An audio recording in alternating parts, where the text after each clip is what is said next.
Palakkad revenue ജില്ലാ school ശാസ്ത്രമേളയ്ക്ക് പട്ടാമ്പിയിൽ സമാപനം. 3 ദിവസങ്ങളിലായാണ് മേള നടന്നത്. സമാപന ദിവസവും വിവിധ ഇനങ്ങളിൽ മത്സരങ്ങൾ നടന്നു.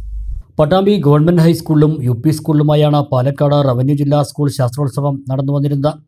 സമാപന ദിവസം രാവിലെ മുതൽ ശാസ്ത്രമേള, സാമൂഹ്യ ശാസ്ത്രമേള എന്നിവയിലെ മത്സരങ്ങളാണ് നടന്നത്. ശാസ്ത്രമേളയിൽ വിദ്യാർത്ഥികളുടെയും അധ്യാപകരുടെയും മത്സരങ്ങളും ഉണ്ടായി. സാമൂഹ്യ ശാസ്ത്രമേളയിൽ വർക്കിംഗ് മോഡൽ, ടീച്ച് എയ്ഡ് മത്സരങ്ങൾ നടന്നു. ജില്ലയിലെ വിവിധ വിദ്യാലയങ്ങളിൽ നിന്നുമായി 4000-ഓളം ശാസ്ത്രപ്രതിഭകളാണ് മേളയിൽ മാറ്റുരച്ചത്. ഭാവിയിലെ ശാസ്ത്രജ്ഞന്മാരുടെയും സാങ്കേതിക വിദഗ്ധരുടെയും കരകൗശല വിദഗ്ധരുടെയും സംഗമം കൂടിയായി മേള.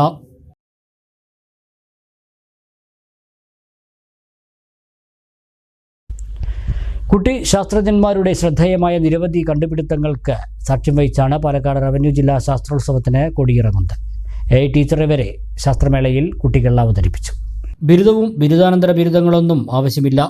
കുട്ടികളെ പഠിപ്പിക്കാൻ ടീച്ചർ റെഡിയാണ്. ജില്ലാ ശാസ്ത്രോത്സവത്തിൽ കുട്ടി ശാസ്ത്രജ്ഞന്മാരുടെ കണ്ടുപിടുത്തങ്ങൾ ഈ വിധത്തിൽ നീളുകയാണ്. പാലക്കാട് ഭാരതമാതാ ഹയർ സെക്കൻഡറി സ്കൂളിലെ ആദികേശാണ് ശാസ്ത്രമേളയിൽ റോബോട്ടിക് ടീച്ചറെ അവതരിപ്പിച്ചത്.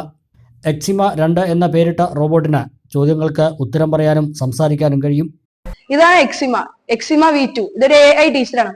ഒരു ടീച്ചറുടെ ഫീച്ചേഴ്സിനേക്കാൾ കൂടുതൽ കാര്യങ്ങൾ ഇതിനറിയാം. നമ്മൾ ഈ ലോകത്തുള്ള എന്ത് ചോദ്യം ചോദിച്ചാലും, ഏത് ബ്രാഞ്ചിൽ നിന്നായാലും, ഫിസിക്സ് ആയാലും കെമിസ്ട്രി ആയാലും മാത്സ് ആയാലും, ഏത് ബ്രാഞ്ചിൽ നിന്ന് ചോദ്യം ചോദിച്ചാലും ഇത് ഉത്തരം പറയും.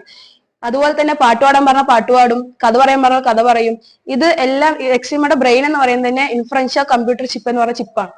അതിൽ നമ്മൾ ജെമിനി ആയി കണക്ട് ചെയ്തിട്ടാണ് ഈ ഫീച്ചേഴ്സ് ഒക്കെ എടുക്കുന്നത്. അതുപോലെ തന്നെ ഇതിന് മൂവ് ചെയ്യാൻ സാധിക്കും. എക്സിമയ്ക്ക് മൂവ് ചെയ്യാൻ സാധിക്കും. അത് ആർഡിനോ യുഎൻഒ ഉപയോഗിച്ചിട്ടാണ്. അതിൽ നമുക്ക് വോയിസ് കൺട്രോളും ചാറ്റും അതുപോലെ തന്നെ ഗെയിം പാഡ് യൂസ് ചെയ്ത് കൺട്രോൾ ചെയ്യാൻ സാധിക്കും. AI ടീച്ചർ തന്നെയാണ് എന്റെ ചെറുപ്പം മുതലേ ഉള്ള ഒരു എയിമാണ്, ഒരു റോബോട്ടിക് സയന്റിസ്റ്റ് ആണെന്ന്. അതിന്റെ ചെറിയ സ്റ്റെപ്പ് ആയിട്ടാണ് എനിക്ക് എക്സിമയെ തോന്നുന്നത്. എന്റെ പാരന്റ്സ് തന്നെയായിരുന്നു, പപ്പയും അമ്മയായിരുന്നു മോട്ടിവേഷൻ.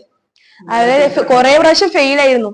ഇതിന്റെ എക്സിമ V1 ഒരു ഫെയിലർ ആയിരുന്നു. പക്ഷെ അതിൽ നിന്ന് ഞാൻ തളർന്നിരുന്നപ്പോ എന്റെ പപ്പയും അമ്മയാണ് മോട്ടിവേറ്റ് ചെയ്ത് ഇത്ര വലിയ ISRO അടക്കം ഫെയിൽ ആവണം, അപ്പൊ ഈ ചെറിയ സാധനം അതൊന്നും കുഴപ്പമില്ല, നീ അടുത്തതിലേക്ക് അവര് മോട്ടിവേറ്റ് ചെയ്തു. ഗെയിം പാഡും പ്ലേ സ്റ്റോറും ചാറ്റും ഉപയോഗപ്പെടുത്തിയാണ് ആദികേശിന്റെ ഈ പരീക്ഷണം. 4 മാസമെടുത്താണ് ഇതിന് രൂപം നൽകിയത്. 25,000 രൂപയോളം ചെലവ് വന്നു. സൗത്ത് ഇന്ത്യൻ ലെവൽ റോബോട്ടിക് മത്സരത്തിൽ 1ാം സ്ഥാനം നേടിയിരുന്നു.